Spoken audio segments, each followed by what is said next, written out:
Okay, so Peter, if you're around and you're ready, perhaps you could come through and say a few words about your father. Thank you very much, Richard, for that. I hope everyone can hear me there and go back to the beginning. Right.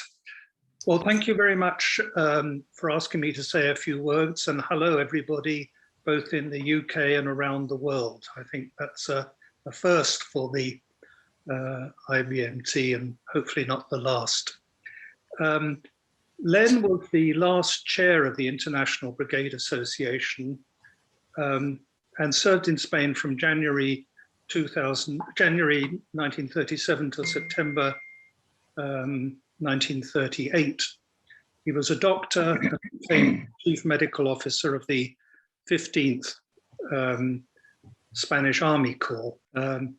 Okay, so here he is, born Leonid Grigorovich Crome in Russia, Tsarist Russia, with his mother, father, brother, and 2 sisters. He came to Britain in 1926 to study at the University of Edinburgh, and he studied in the morning, he studied for a Bachelor of Commerce degree, and in the afternoon he did medical studies. Fortunately, his younger brother and younger sister were able to come to Britain before the war. The rest of his family, his parents and his sister, perished during the Second World War.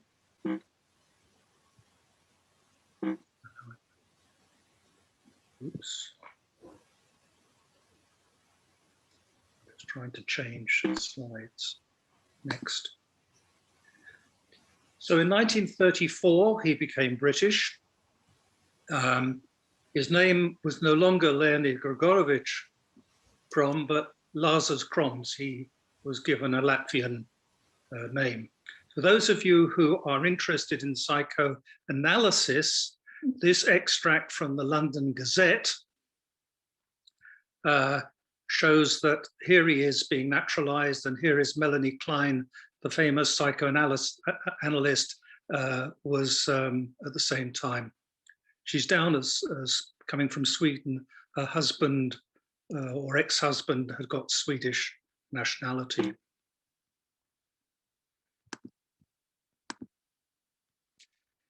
Now, Len went to Spain with the Scottish Ambulance Unit, and here he is dressed in his uniform on his way. And I have found, and this is new for this year, a photograph of him taken in March 1937, while he was still with the Scottish Ambulance Unit. And this was part of his permit to photograph. And here it is. And you'll see it's been signed by the Commandant of the Scottish Ambulance Unit.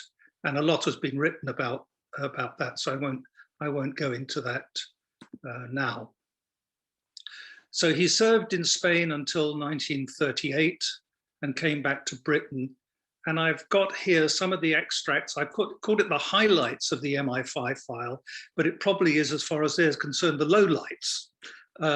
And I found out that he was associated with Ceylonese extremists, and he had the audacity to attend meetings of the Doctors Left Book Club, and was a personal friend of the Russian ambassador. What I didn't know, and what I know nothing about, is this item, which was cleared for medical mission to the USSR. I don't know anything about that, but I'll come back to that in a bit.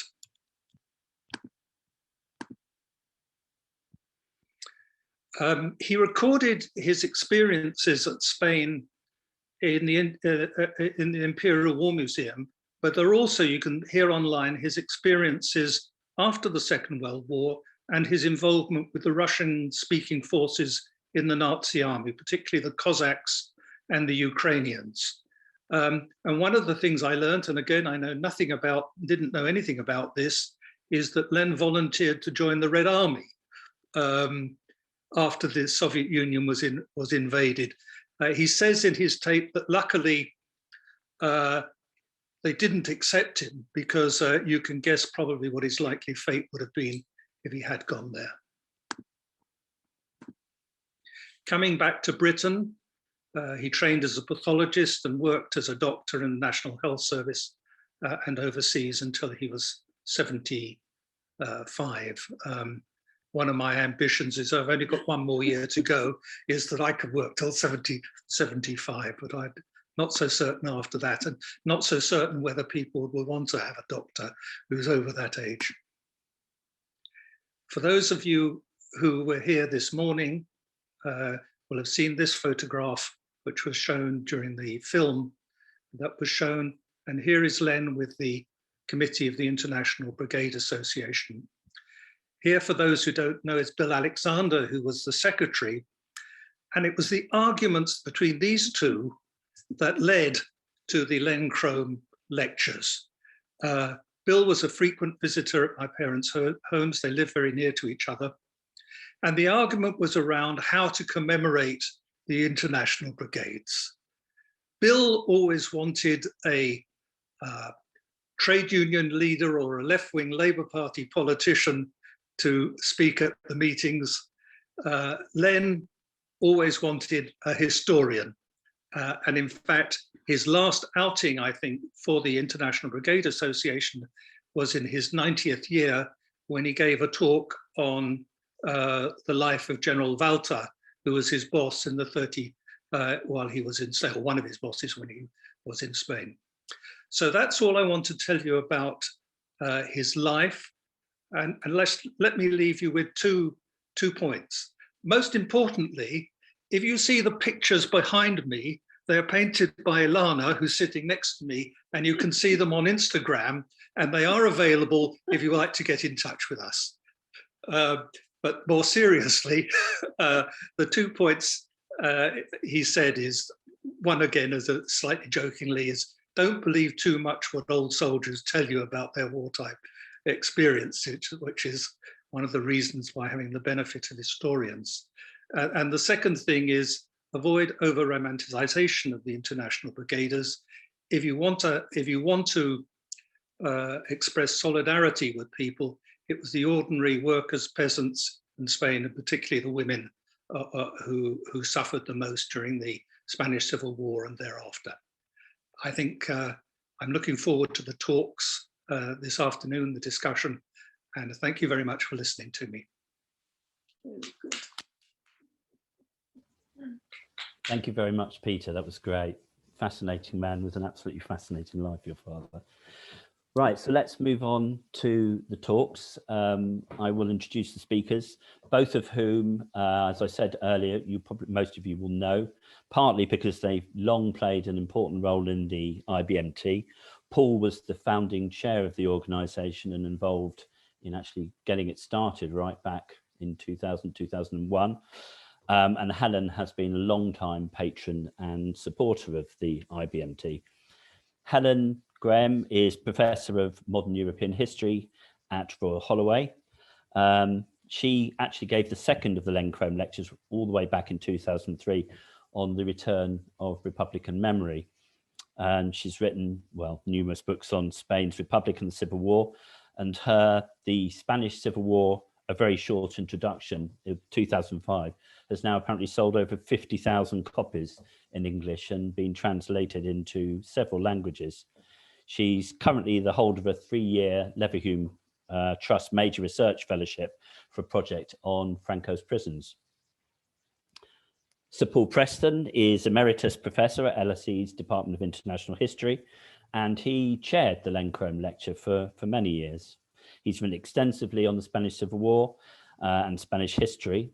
His Spanish Honor course, which many of you will have read, was shortlisted for the Samuel Johnson Prize, and his most recent monograph on People Betrayed was described by The Guardian as a magisterial study of Spain's turbulent past.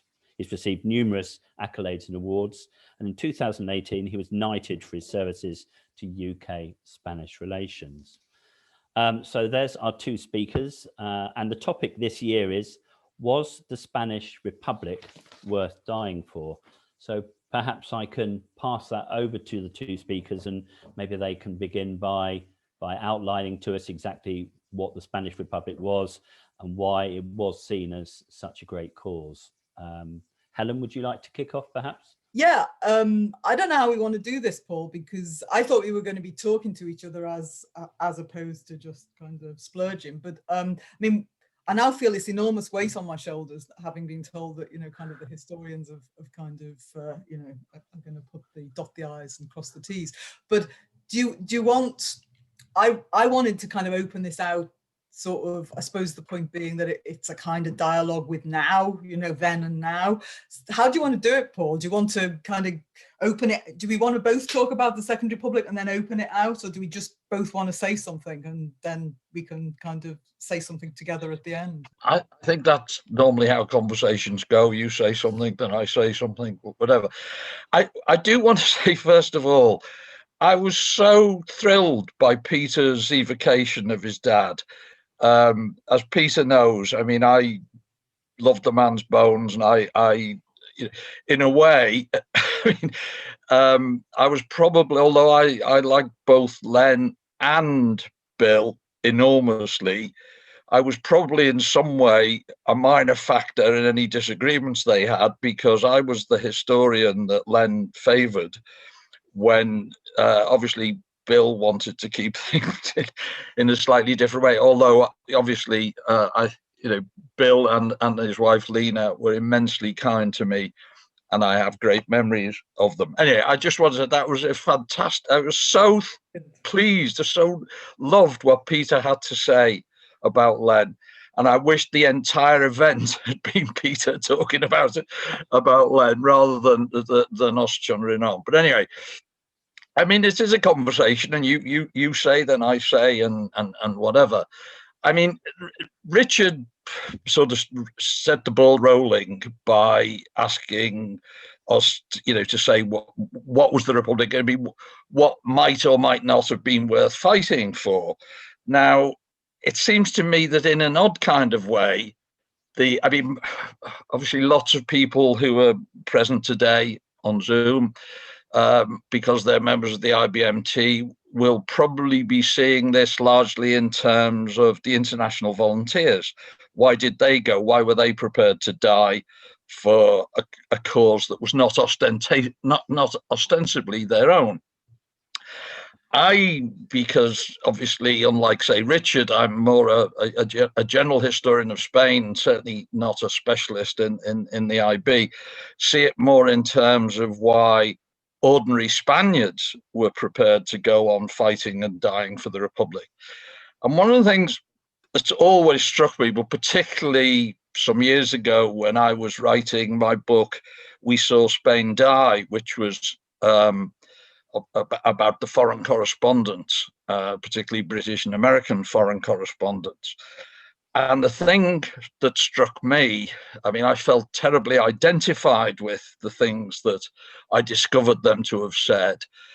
And one of the things that they and I agreed on very strongly was that it was extraordinary that as the Republic was losing, now I would argue the Republic was losing from about 2 weeks after the beginning of the war, but anyway, that's a whole other debate, that as things got worse and worse, and mass starvation was setting in, war weariness was setting in, what was truly remarkable was how Spaniards kept on fighting. They kept on, or many kept on fighting for their Republic, and they felt this identification with the Republic.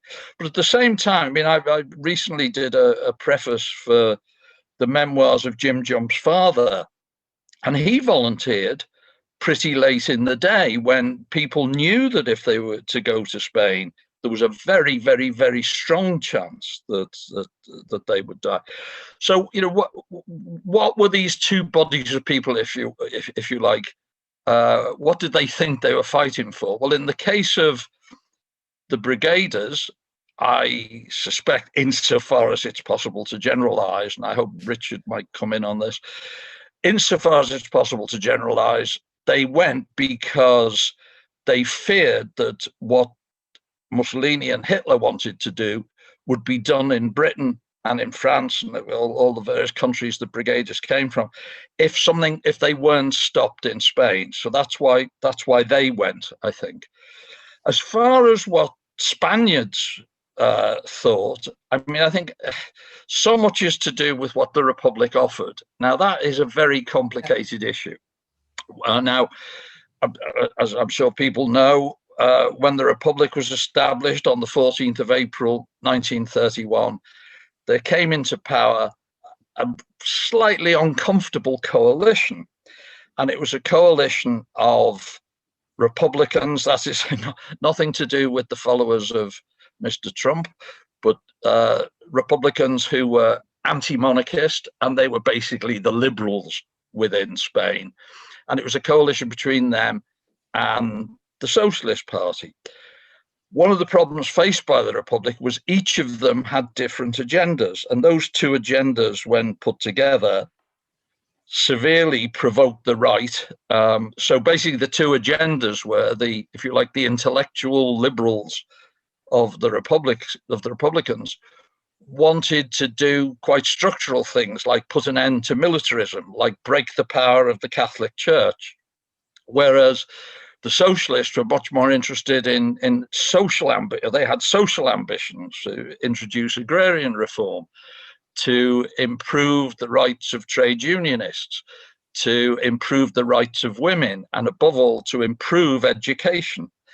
And one of the problems was, which again we can talk about if people want, is how the combination of those two things, if in an odd way, although they were all utterly laudable ambitions, together were really dangerous, because it meant between them they were provoking the church, which controlled hearts and minds, the army, which protected social and economic interests, and the landowners, industrialists, and bankers. And that was obviously a fatal combination. But nonetheless, the things that the Republic tried to do in those first 2 years, in terms of, above all, I think education and women's rights would be the two things that I would underline or highlight. I think even though, of course, from day one, and particularly once the right-wing parties, Catholic right-wing parties, won the elections of November 1933, there was an attempt to demolish, to dismantle all of those reforms. And of course, in the elections of February 1936, they were sort of put back together very quickly, and the determination to overthrow them by military action is what caused the war. Right, Helen, it's your turn. Well, I mean, I do think that, yeah, and of course the Republic was, it took on 200 years of everything, and that was far too much. But in a sense, you can really focus on what drove the Conservatives, both elites and many ordinary people, to apoplexy. You can focus on this in terms of what happened with education, co-education, the first time ever in Spain of girls and boys together. And the way in which the Republic was incredibly fiscally conservative, those liberal Republicans, incredibly fiscally conservative. But the one thing they took out loans for in a very inhospitable international environment was to create their national system of primary education across Spain, of co-education. And they trained up a whole generation of young women from towns and cities, lower middle class, because people had to be people who were literate. But these women were, these Republican teachers were among the major groups to be attacked by the death squads after the military coup. I mean, this notion of actually mass education, in a sense, the reaction of those, the reaction of those who supported the coup, it really does bring home how crucial, it says, why was it worth fighting and dying for the Republic, whether you were Spanish or you were, well, we'll come back to the International Volunteers in a minute. Why was it worth it? Because it was actually about, leveling change. It was about shifting it was about the unfinished business of the Great War. If you think of in European terms, there is still that sort of rearguard action to return to a pre-1914 order. So the whole of the Republic's kind of educational policy and education of women and education of women as teachers. And if you fast forward that into the war, the way in which all of the expanded Republican military, medical services, about which everybody here knows, the many hundreds and thousands of Spanish young women who were trained up as auxiliary, either ancillary workers or nurses, what would that have meant afterwards for a Spain where Franco had not won in terms of social change? So, I mean, in a sense, education is,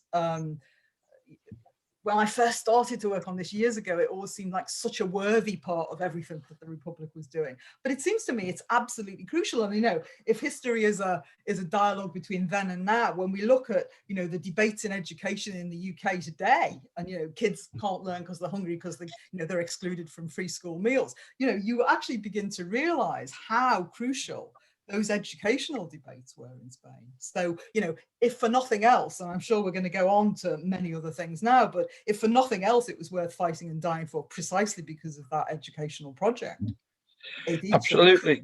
Sorry, can I just come in on that? Because you said something which, in a way, this is looking at the whole thing from the other way around. As you know, I'm currently working on a book about, it's a sort of sequel to the Spanish Holocaust, and it's about the people who peddled the ideas that in their tortured minds justified, all of the horrors, the atrocities that were committed against Republicans. And if you like, the foundational myth behind the repression was this idea of what was called the contubernio judeo-masonico bolshevique, the Jewish Masonic Bolshevik conspiracy. And the subtitle of the book is actually Anti-Semitism Without Jews. But one of the extraordinary things that I have looked at in some detail in the book is how a number of the people I'm dealing with absolutely set out systematically to do away with everything you've just been talking about. So one of the great, if you like, unknown villains that I talk about is someone who, in some circles in Spain, is still revered as a poet, José María Pemán, who was actually the principal propagandist of the regime during the war. He did hundreds, if not thousands, of lectures, articles, and so on and so forth, and was also made head of what was the nearest to a Ministry of Education in Franco's first sort of government in a tent, as it were, in October 1936 with the Junta de Defensa Nacional, and what was then called the Comisión de Cultura, which was effectively the Ministry of Education, set out systematically to find all of those teachers that you've talked about, and at best to imprison them, and at worst to execute them. And so, I know this is looking at things from a slightly different angle, but it sort of emphasizes what you, Helen, have just said about the importance of that particular part of the Republican achievement. Yeah, I do. I think, and I guess we have to move on, but I do think it's important to kind of understand the sort of psychic resistance of lots of people to any form of change. We can talk about how it was a defense of landed interest or a defense of this or that, which of course it also was, the coup and everyone who supported it, or indeed the principal supporters. But especially for anybody who's trying to see how change can happen in a present environment. This kind of psychic resistance, not just from elite groups, but because in a sense the death squads and the people who were kind of going up against these teachers weren't always rich landowners or whatever. They were ordinary people. This absolute sort of resistance to change, I think is part of the explanation for why Francoism had such a big social base after 1939. I know there are all sorts of other reasons, but it is, I think it is the central issue, because I'm not going to go on about the prison project, because that's not what we're here to talk about, the Franco prison project that I'm working on. But the thing that you absolutely get throughout all of this, because it's not just about what happens in prisons, it's about all of the kind of what you might call the disciplinary regimes that spread out into society to control people. You know, it was a heavily policed society, you know, probably had the highest police per capita ratio in Western Europe. All of that was about, you know, this dream of total control. I mean, it's what Peman in his tent was up to. But this desire to, you know, to absolutely create social paralysis in perpetuity, to militarize the hell out of the society, to make sure nobody could move or even think about what they thought about in the 1930s. So I think it all hangs together, you know, from Peman and his tent forwards, you know. I mean, in a way, I mean, I think in a sense, I mean, I think you're right, but it's kind of, in a way, intellectualizing a bit, because, you know, the answer why were ordinary people doing the will of the Francoists, if you like, you know, why were ordinary people, why did they become the perpetrators of the atrocities? Well, the answer to all of that is, of course, as our hero, Mr. Trump, would call fake news.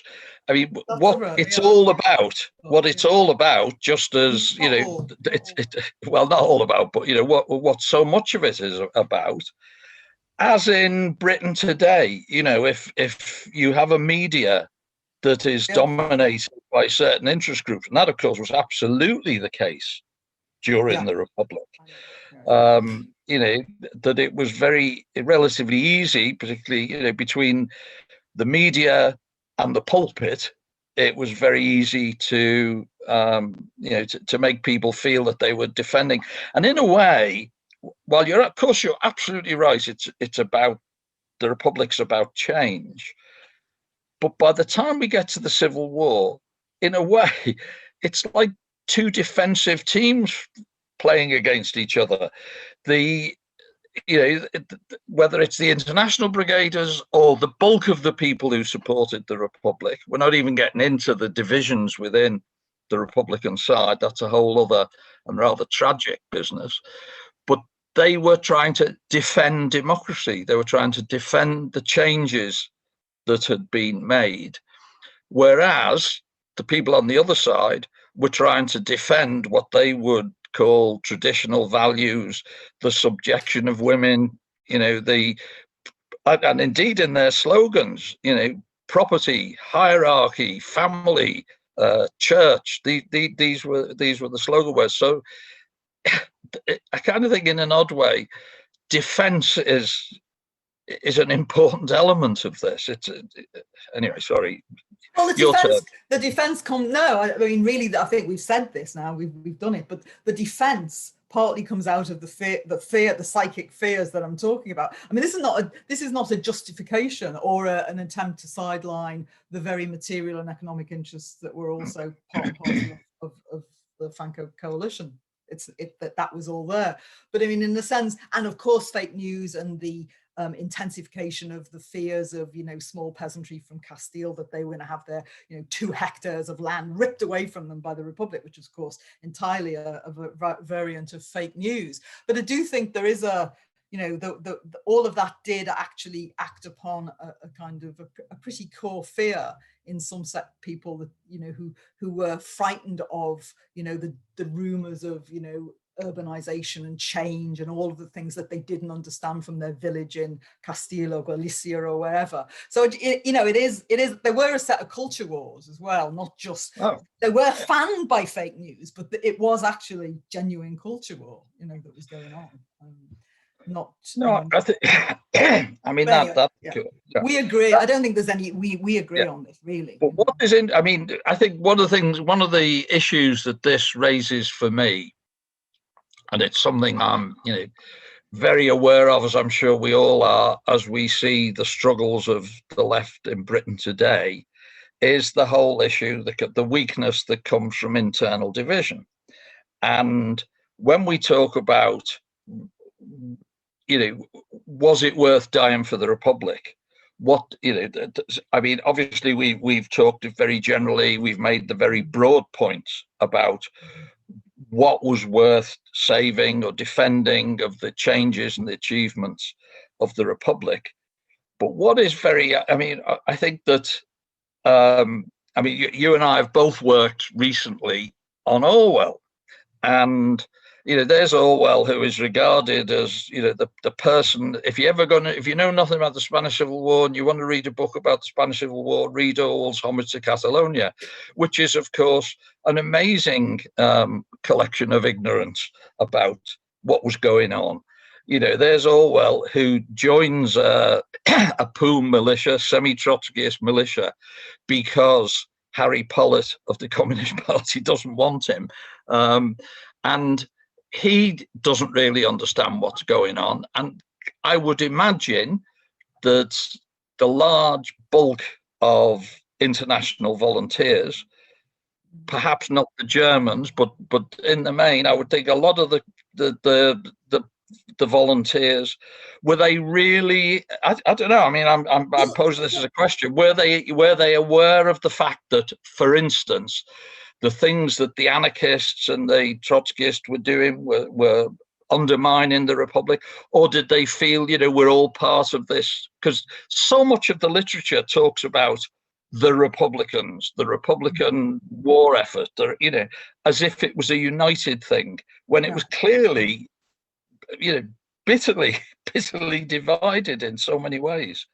Sure. I mean, all of those things are true. I mean, in a sense, you know, we all know what, I'm not going to talk much about Orwell, but let me just say something about that work. I mean, we all know what the problems with that book are, and indeed what it's more than the problems with Orwell, the problems of that book's long afterlife. But of course, you have to remember, most versions of that book are always published with looking back on the Spanish War, after, you know, his 1943 essay, and he does, you know, for all the faults, he does actually home in on what we've been talking about when he talks about, you know, his, you know, no one who ever reads that book ever forgets his encounter with the Italian militiamen at the, you know, in the Lenin barracks at the beginning of the war. And, you know, he says, you know, when we push everything else aside, all the problems, all the internal divisions, what we're left with the Republican cause and why it was worth fighting and dying for is that it's about ordinary people's lives and possibilities of having a life worth living. And, you know, he focuses all of that on your Italian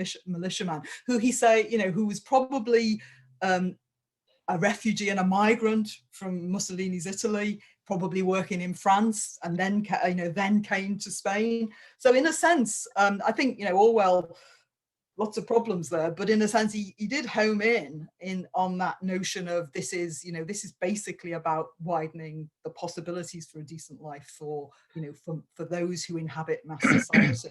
I mean, the thing about whether or not international brigaders who, you know, mainly came from continental Europe and who mainly came from Central East, Southeast continental Europe, which is still a point which we haven't quite sort of grasped. Those people were all, they'd left as migrants or refugees or exiles from societies that look very much like pre-1931 Spain, that, you know, authoritarian monarchies, powerful churches, having to tug the forelock to, you know, landed interest. All of those things made, you know, the battle in Spain very, very familiar. So no, I'm sure they didn't understand about the infinite varieties within the Republican camp.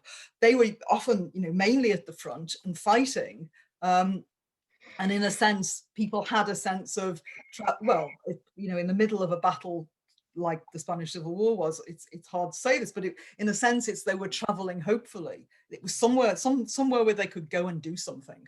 So I think, you know, they, you know, of course, I know it was a rhetorical question. They wouldn't know about the big picture or the intricacies of Republican political divisions, but they were fighting against the old order of, you know, that had not been quite vanquished in World War I.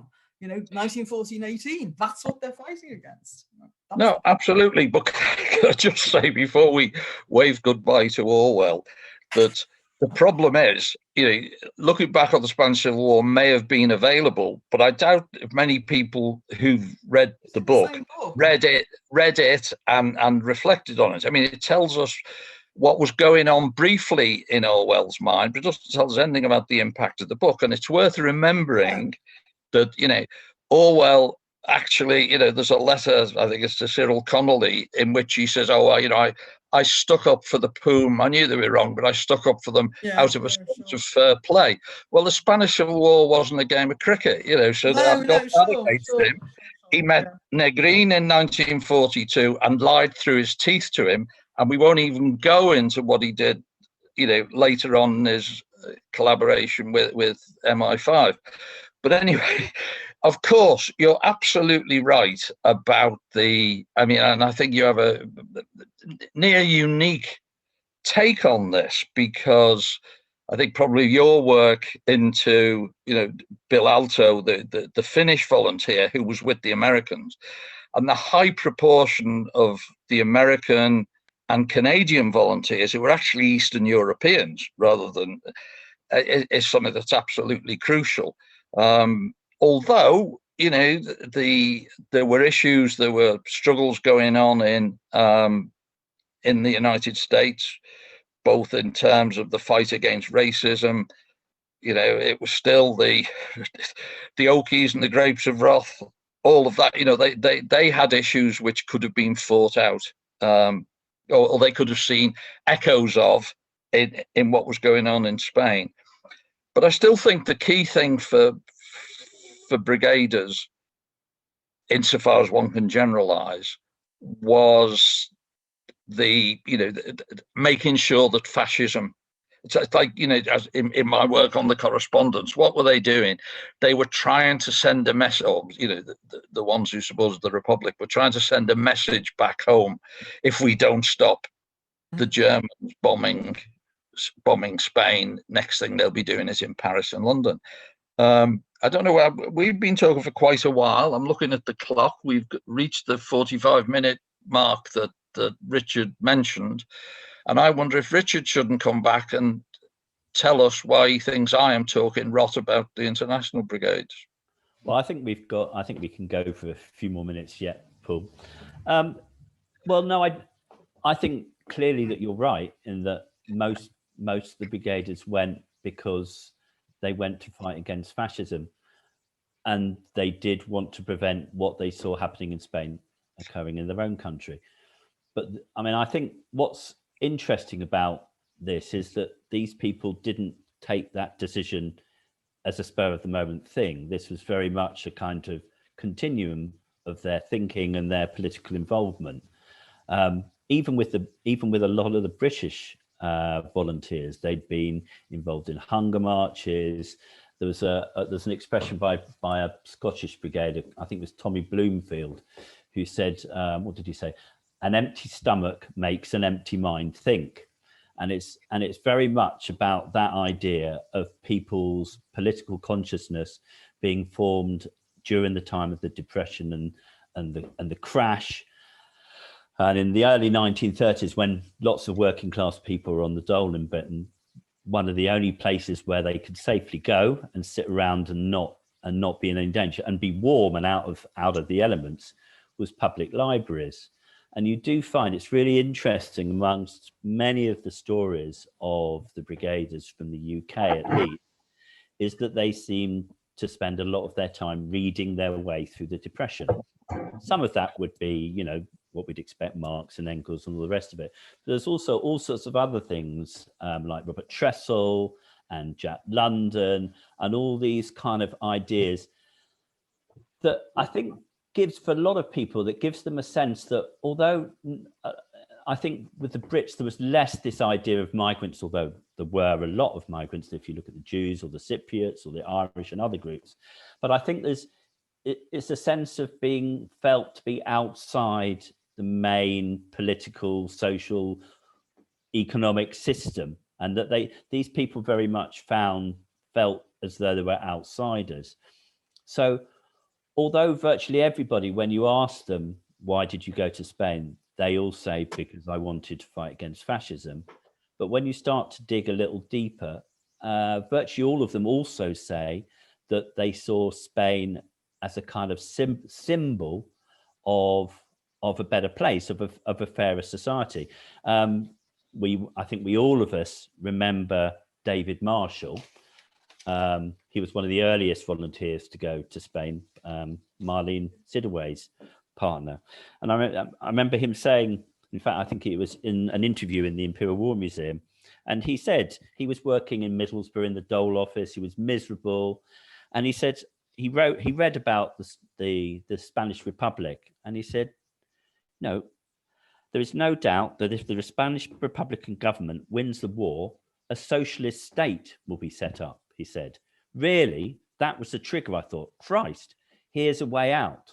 So again, it's complicated. There's a mixture about, exactly as you were saying, about wanting to prevent something awful, about society getting even worse, but it's also what Helen is kind of getting at, I think, which is about a belief that actually by doing this, they can actually make society better, not just in Spain, but in Europe and across the world itself. Sorry, go Helen. Yeah. No, I was just, I mean, I always come back to Patience Darton and her East End mothers, you know, in that absolutely sublime biography by Angela Jackson, where she talks about, because in a sense, I don't think we're really talking at cross purposes, because in a sense, fascism, I mean, I'm not over intellectualizing it, Paul, because I'm not saying that they all went through what I'm about to say, but I think in a sense, emotionally, they did. They saw fascism as the extreme point of those very unequal old-fashioned societies, which were entirely present in 1920s Britain. I mean, it may have been the mother of parliaments. It certainly wasn't a democratic society in any way that we would understand it. Politics and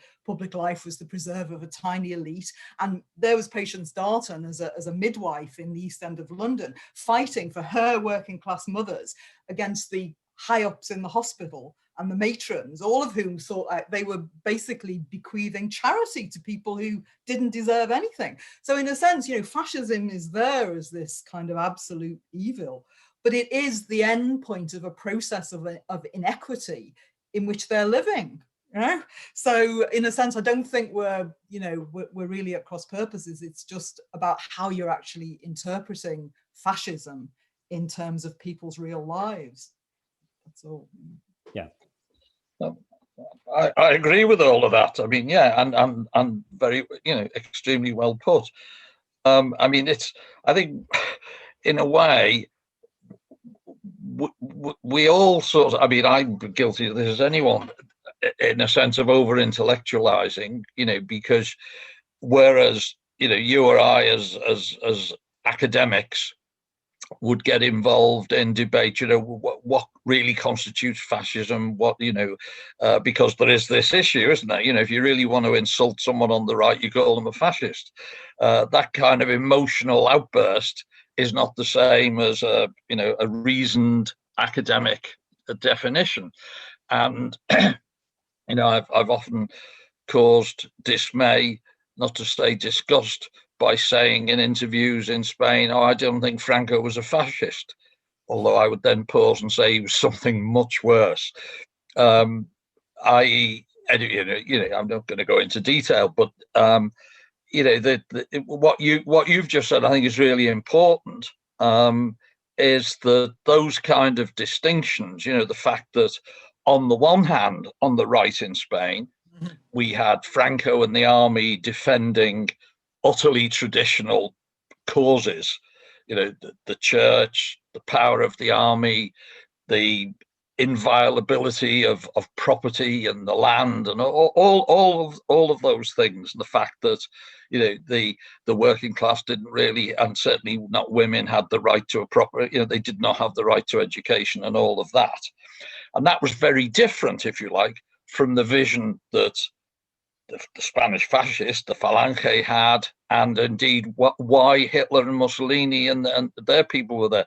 They weren't there about any of these issues. They were there about changing the balance of power in Europe. They were there to shaft Britain, and Britain's decision makers were, of course, the great tradition of the numbskulls who get to be major decision makers in Britain. We can celebrate the present lot. Walked into the trap. They let him get away with it. That plus fake news. Here we go. Does anything ever change in history? Sorry, I'm rambling now. Okay, well, Well, perhaps that would be the moment to stop and open it up to questions from other people. Perhaps I can be the usual thing. Perhaps I can be excused for asking a question just to get it started. Paul, when you started talking right at the very beginning, you mentioned something about believing that the Republic really couldn't have won after about 2 weeks into the war. I know it was partly a throwaway line, but it also coming back to what Helen was saying about all the things that the Republic faced and trying to do 200 years of change, within a few years. I mean, do you think that the Republic's reform, obviously they were overambitious, but did they have any choice? Were they essentially beholden to their supporters and it was being driven by their demands? Or did they also essentially make misjudgments? I'm thinking particularly of the church. You're kind of wondering how wise it is to not only take on the army and the landowners, but also to take on the Catholic Church at the same time. Did they have any choice? Well, that really is a difficult question. Just to go back to the beginning, what I said about the Republic, if you like, condemned to defeat after about 2 weeks, that wasn't a throwaway line. That's the fruit of 50 years of working on the Spanish Civil War and thinking about it. And there, it's about the fact that, people talk all the time about, the biggest problem of the Republic was the assistance given to Franco by Hitler and Mussolini. I would say no. The biggest problem faced by the Republic was the covert assistance given to Franco by the British government by preventing the Republic, buying the arms to defend itself. That's another issue.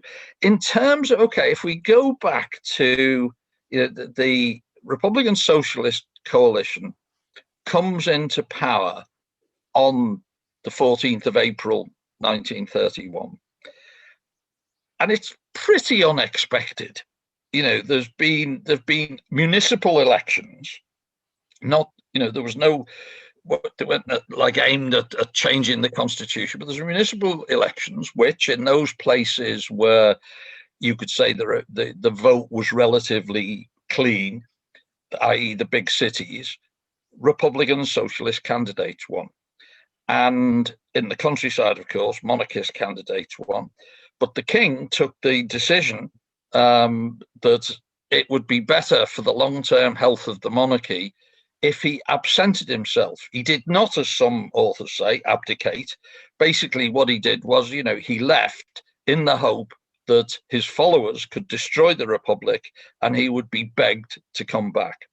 So the Republican Socialists, the actual individuals who come in as the new government, are, to put it mildly, totally inexperienced. They have no experience of government, and they don't entirely trust one another. And as I said earlier on, they have very different agendas. And my impression, did they have a choice?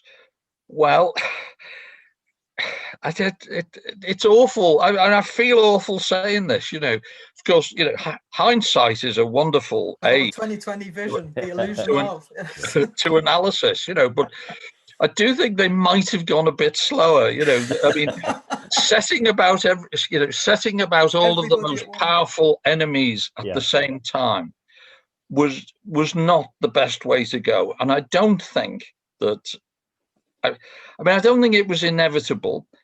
It goes without saying, I have total sympathy with what they were trying to do, but it is so complicated. When you think that a very substantial chunk of the working class was not in sympathy with what they were trying to do, in other words, because they thought they were going too slow. Yeah. So we have all, literally they come into power 14th of April, from the middle of May, the anarchist movement is hostile to the Republic and is undermining the Republic. So it is so complicated. And in a way, that supports your point, Richard, that there are people who wanted the Republic to go faster. And there are others, as someone's just popped up saying they have a PhD in hindsight. Well, I have a 50-year experience as a historian in hindsight. I mean, you know, when I was writing my PhD 50 odd years ago about the Republic, I would have been appalled to hear the me of 50 years later saying that they should have gone slower. You know, my great opponent at the time was a man called Richard Robinson. I don't know if he's still alive, who wrote a very conservative interpretation of the Republic, in which he blamed the Republic for causing the Civil War, or the Republican Socialist Coalition for causing the Civil War by having the temerity to make all these reforms. Anyway, what do you think, Helen? Well, we could go on forever about this, couldn't we? I mean, basically, yeah. I mean, I'm on record as saying that, you know, they either had to be revolutionaries, which they weren't, or else they had to be better strategists than they were, which is to say they had to think about making coalitions and how what they wanted to do might fit or not fit, and leave some things for later, perhaps particularly, you know, to deconstruct the old not anti-clerical, but secularization of the state, how to deal with the church, how to deal with primary education, and, you know, not unduly or antagonize the you know, the kind of very conservative sectors of you know, ordinary Spanish society. I mean, I think it would have been possible. One problem that I think the Republicans, the sort of Athania and company, had right from the start was that they were, as Paul said, they never had any experience of power, and in a sense they also still belonged to an older political world. They you know, almost what we, you know, historians tend to call a politics of notables. I mean, they didn't really understand what people were doing on the streets, or the politics had decanted from, you know, sort of parliamentary chambers onto the streets, and that people were being protagonists and getting involved, and union movements were developing and expecting to have, you know, sort of a political voice. All of that, you know, I mean, even in Indalecio Prieto, a sort of social democratic leader of the PSOE, after the Popular Front elections in February 1936, says, you know, what are all these people doing on the street? They should just go home and leave it to us in Parliament. And I always thought he said it in a very odd way, and for years I wondered what he meant. And then suddenly, you know, the penny dropped, and I realised that, in a sense, he also belonged to that older world of politics belonging to well, perhaps that's a bit unfair on Prieto, but certainly many of the sort of so-called left Republicans were basically frock-coated 19th century gentlemen, you know, and for all there was Clara Campo Amor or Margarita Nelkin, the icon, or, you know, La Pasionaria, later on, the icons of, you know, sort of strong female political leaders, really, the Republican political, pre-war political class was extremely stuffy by and large, you know. I have to come here. I think you're being a bit unfair. I mean, very unfair. That's my perspective. Prieto, who had, you know, scum of the earth, working class origins. Lara Caballero, I believe, was, you know, as you know, I think Lara Caballero was a totally damaging twerp, but we won't go into that for the moment.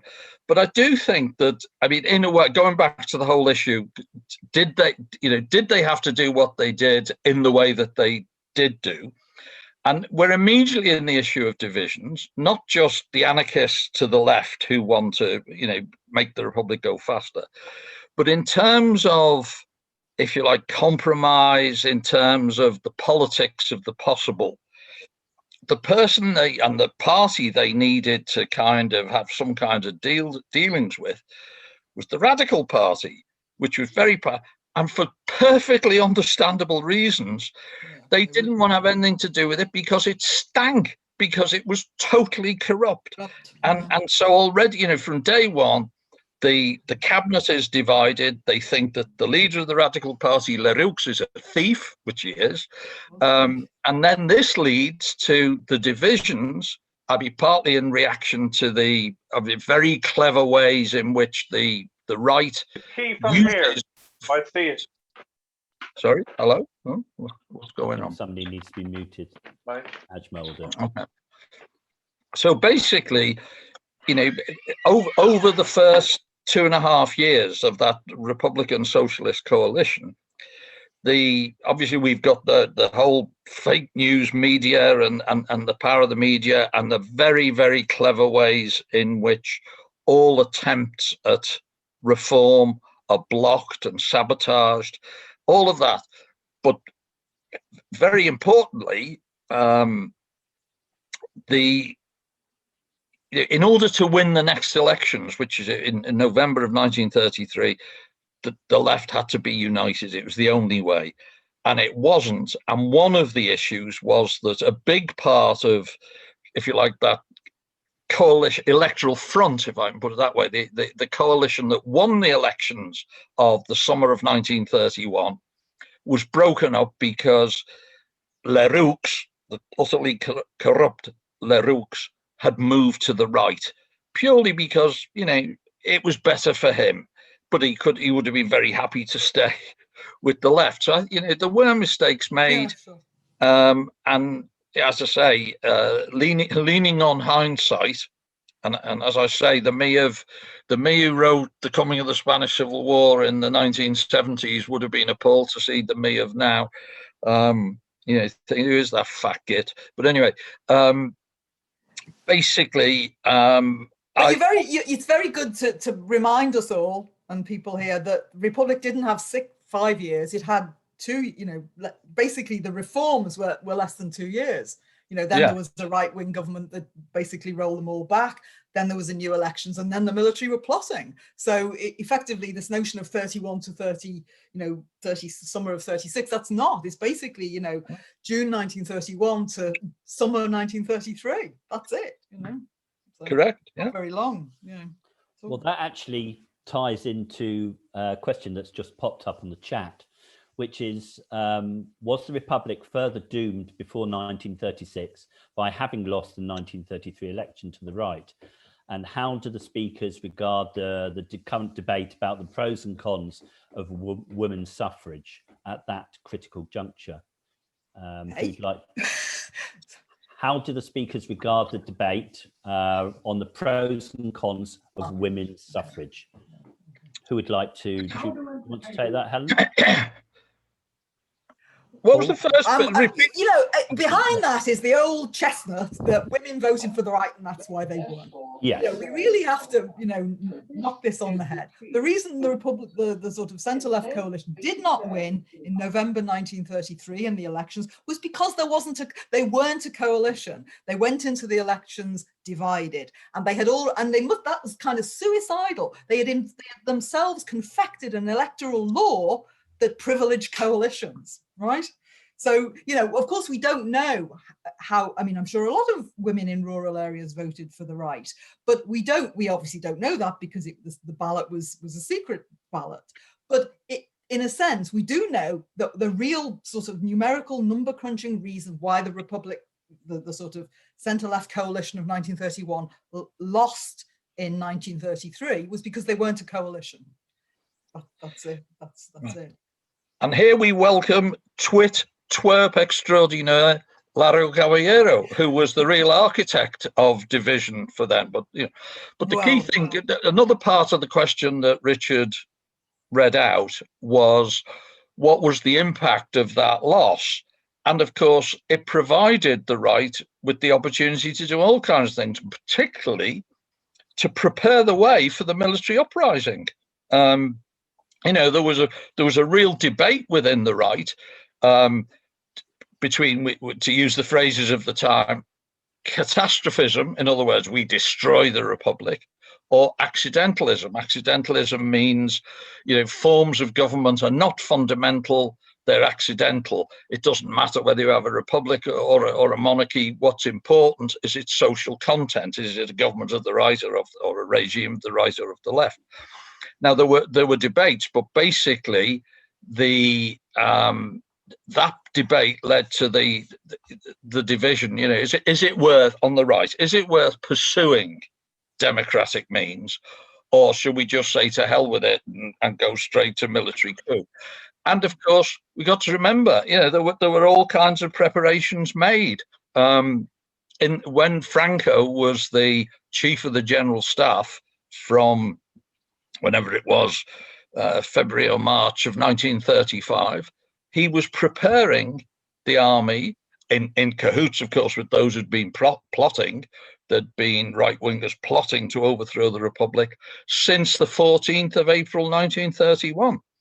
We even know where it started, you know, in the front parlor of the Conde de Guadalhorce.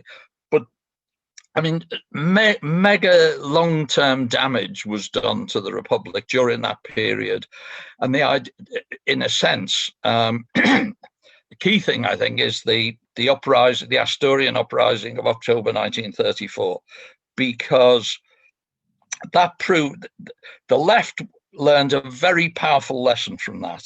If we are ever to recover the apparatus of power, we need to unite and go into, and that's why to cut a long story short, why the Popular Front was formed.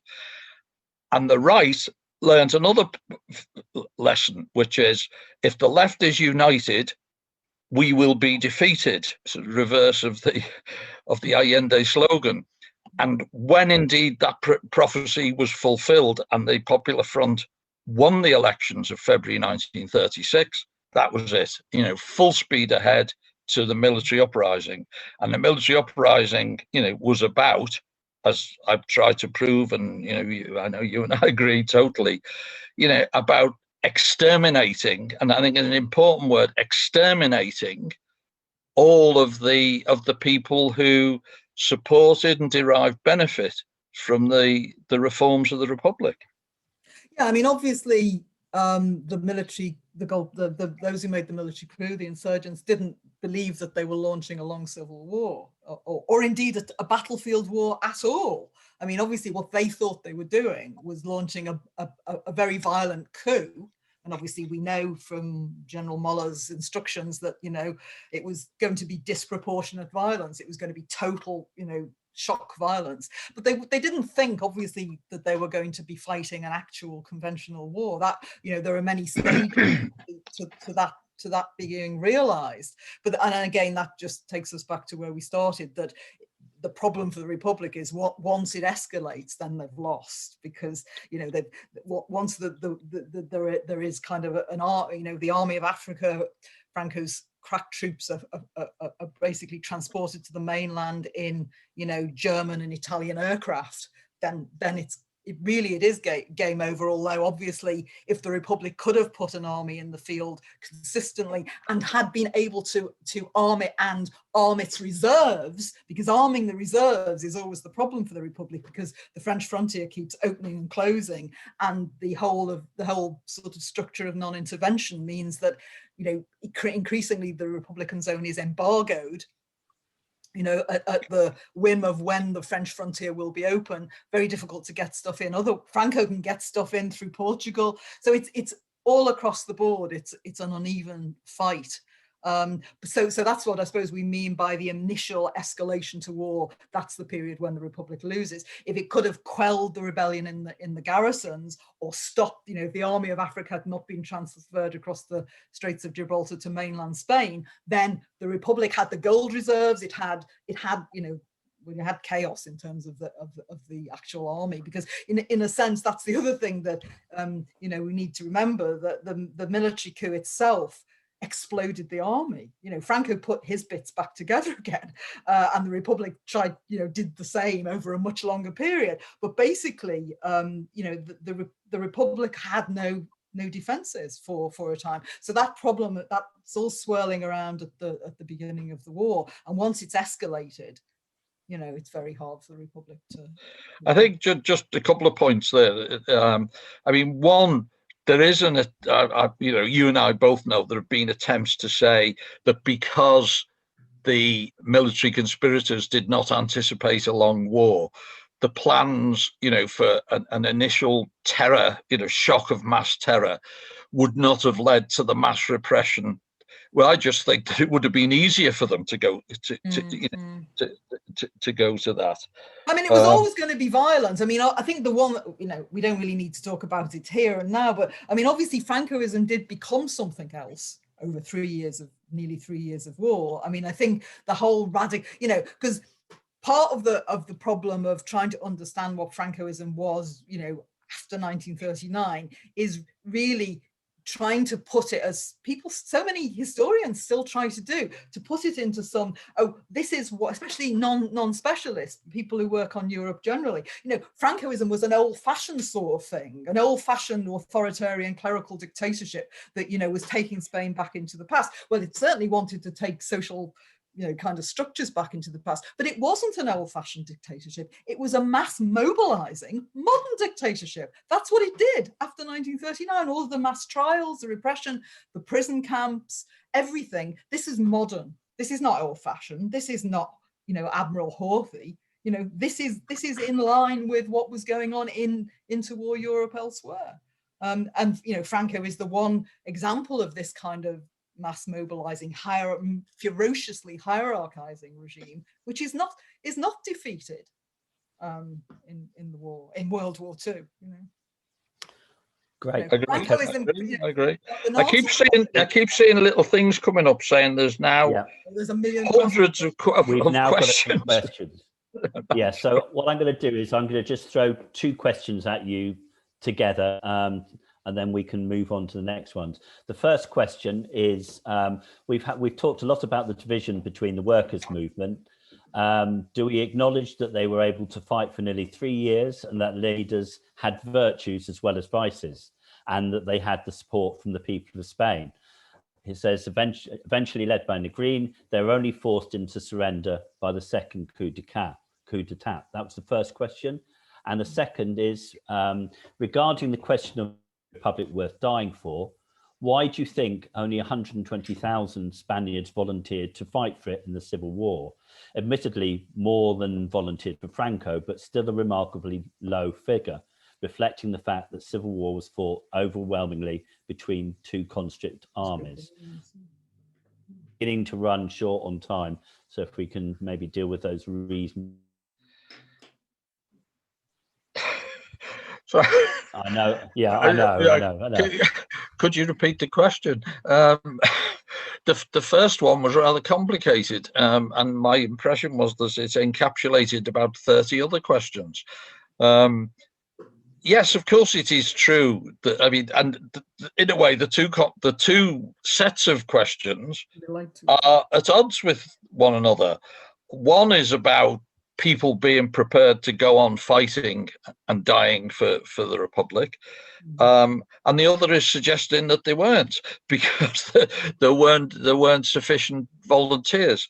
I think that the whole issue of conscription and volunteers is an immensely complicated one. And as Helen just said, things change almost on a day-to-day basis. So people, the whole issue, it's a bit like Britain in the First World War.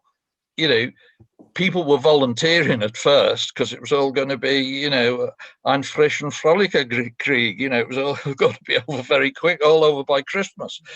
But conscription comes in on a major scale later on, and of course, you don't have a lot of choice.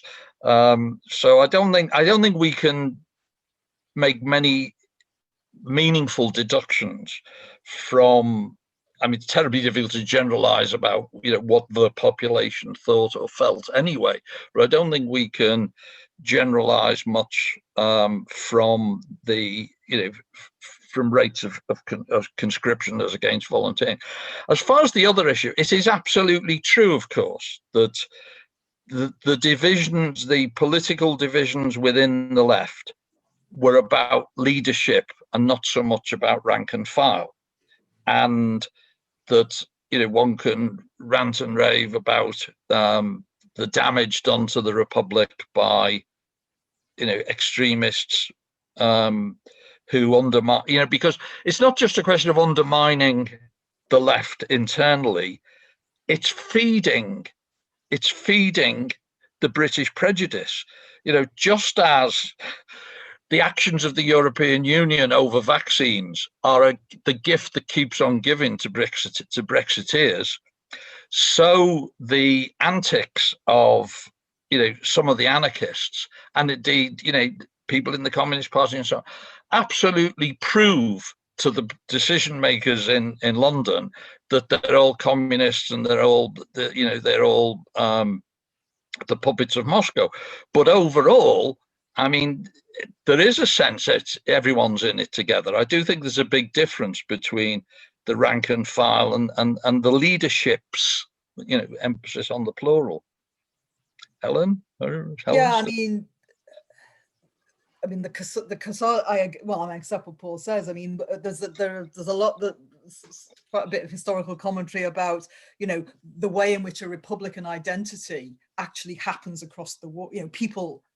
And I know that word is problematic, but let's just go with it for the moment because it's the one that's used. That a republican identity as something not specifically high political, but that what we are is republican comes from being bombed in big cities across the 3 years of the war.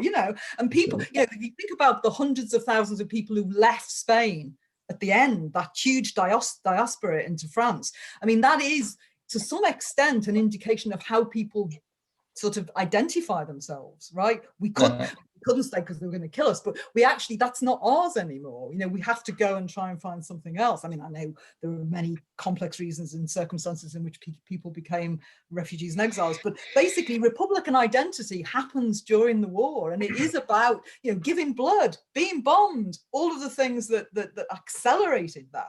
So I think that is true, and I don't think there's a contradiction between people, the volunteers at the beginning were a vanguard, and then there were, and also that there were problems with conscription and that people were hiding, in Casado, the emboscados. I mean, that's normal in war, in the sense, the experience of how awful it was going to be. And these things are just, people are people, and all of these things, they swirl around, and they existed. But at the Republic was never militarily defeated. No, the Casado coup was an internal implosion, and probably Casado was a British agent. Okay? Well, hang on. I mean, who knows? Member of MI5. Who knows? Casado's relationship with the British authorities is an intriguing one. But what I do think is important, I think we've all underestimated. I mean, there's talk, that the army divides. Actually, and there's the whole there's the issue we've all written about geographical loyalty within the army. But actually, I would say the army, the officer corps of the army, was overwhelmingly in favour of the military conspiracy, and the level of treachery within the Republican zone is just mind-boggling. It's very, very sad. I mean, it's something I wrote about in my book, the last days of the Spanish Republic. But there's a new book out in Spain by the wonderful historian Ángel Viñas called Los Errores de la República, the mistakes of the Republic. And one of the things he's gone into in great detail is the way in which, for instance, I mean, he looks at lots of aspects of military treachery within the Republic, during the Republican years, is the way in which military intelligence did everything possible to hide what was going on in terms of the conspiracy and the final military uprising, the military coup. Okay, I think, well, we've certainly got time for one last question. And this is in Latin American countries post-World War II, there were priests and clergy who were sympathetic with the plight of the poor. Why do you think, or do you think, was there so little sympathy from the church for landless labourers in 1930s Spain? Do you want me to go with that? Yeah, go on. Well, basically, and it is so difficult to generalize, but I think it's about the fact that, the church was very rich, the Spanish church. I mean, anti-clericalism in Spain, the single most powerful reason for anti-clericalism was because the church was seen as the defender or the legitimizer of social injustice. And there was real hatred. Of course, there were individual priests who did sympathize with the local poor, who did feel they had some sense of a Christian mission and so on. But overall, it was about defending, if you like, the economic interests of the church. And of course, the Republic immediately, if you disestablished the church, and that was a problem. And then it did all kinds of things, which again were probably mistakes, you know, that it prevented or put limits on Catholic burials. You know, there were all kinds of ceremonies that were very important to people that became difficult. But, you know, overall, there was a real hostility between the rank and file of the church, the ordinary working class rank and file, and the bulk of the clergy. Don't know whether Helen agrees. Still there, still alive. Yeah, no, I don't. I mean, it's complicated. I mean, that was one of the Republic's strategic, mistakes. It needed to decide which battles it was going to fight in terms of secularization and which it needed to leave alone, and in a sense it didn't do that. But it's very complicated. I mean, you know, the church was, you know, I mean, we always read the church back from the way in which it became very close with the Franco dictatorship, but in a sense there was a huge kind of distrust between you know, grassroots Catholics and hierarchy as well. I mean, I'm just thinking of those stories about how, you know, sort of when the Republic institutes this removal of Catholic ceremonial at a local level. And one of the huge sort of social historical battles that were going on was the removal of local, you know, the statues of the local kind of village, you know, sort of statue of the incarnation of the Virgin Mary from the shrine down the way. And the way in which localities, which were often, you know, not exactly known for their conventional religiosity, became absolute staunch support. You know, they're not taking that statue of the Virgin down or whatever.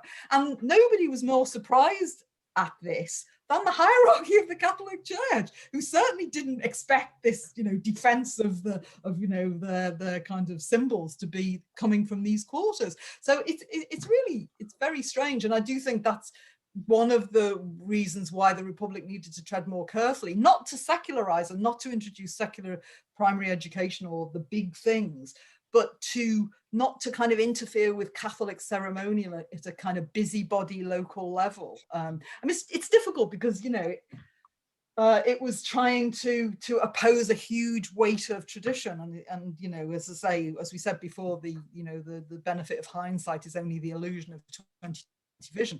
But I mean, you do think that strategically they could have played it better, not to have you know, kind of to have scored an own goal, which allowed Catholic mass mobilization in the 1930s. Fantastic. Okay, thank you both of you. Well, in fact, that brings us pretty much to the end of our time. So can I first of all say thank you very much, Helen and Paul, for, as always, a hugely informative and interesting discussion. Thank you to the Ajmal and the IBMT for organising the event. And of course, to all the audience that we may not be able to see in the same way that we would do at a normal event, but thank you all for coming and for asking all these interesting questions. And if I could now pass over to the IBMT President, Marlene Sidaway, who is going to say a few words to actually close up the event. Marlene, are you out there? Well, actually, you said it all, Richard. I just thought it was a brilliant, brilliant talk, discussion, as usual, from both of you. Thank you so much. And thank you, Richard, for chairing it so carefully and so well. And thank you for mentioning David. I just wanted to add the words that he said in his poem, Madrid, the magnet that drew us all along slow roads to Spain, at last a star for desperate men sensing the gathering storm. And we that fought to warn a watching world were called false prophets, but we fought for the poor of the world. Everyone was living through the Great Depression, and that's why they had so much sympathy for the Spanish people as well. But apart from that, I also want to thank our audience today, and thank you those who donated money to our cause, to the International Brigade Memorial Trust. We're very, very grateful for your support and for all of those who support us now. We do need it more than ever, because as you can imagine, because we've lost a lot of our social gatherings along with the other things that have had to be cancelled over the last year, it has impacted a lot on our fundraising. And if we are to carry on, we've got to keep up with our fundraising and our monetary support, but also the support of our members, who are our core thing. That the core thing of the IBMT is the membership and what you can do to carry on the work that you know needs to be done, telling the story about the international brigades and keeping on and just educating people about it, and why we always have to keep the thought that fascism is always with us and always has to be challenged. So please, if you haven't already, please, could you donate now? Ajmal is going to put the link to it on the screen, but you can always go to our website and find the donate button, and we would be grateful for it. And we hope that if you've watched this and you're not a member, we do hope that you will become a member of the International Brigade Memorial Trust. And thank you all for everyone who was involved in today. It was the most entertaining, brilliant discussion. And we've had lots of people messaging to say how good it was. And thank you, the three of you, very much. And to Len, in the very beginning, the Len Crome family started these memorial lectures for Len. And I'm so glad that they're still going on to commemorate him, Bill, all of the other people who were international brigaders and wanted that message to keep on coming out. So thank you all and goodbye, and let's have another one.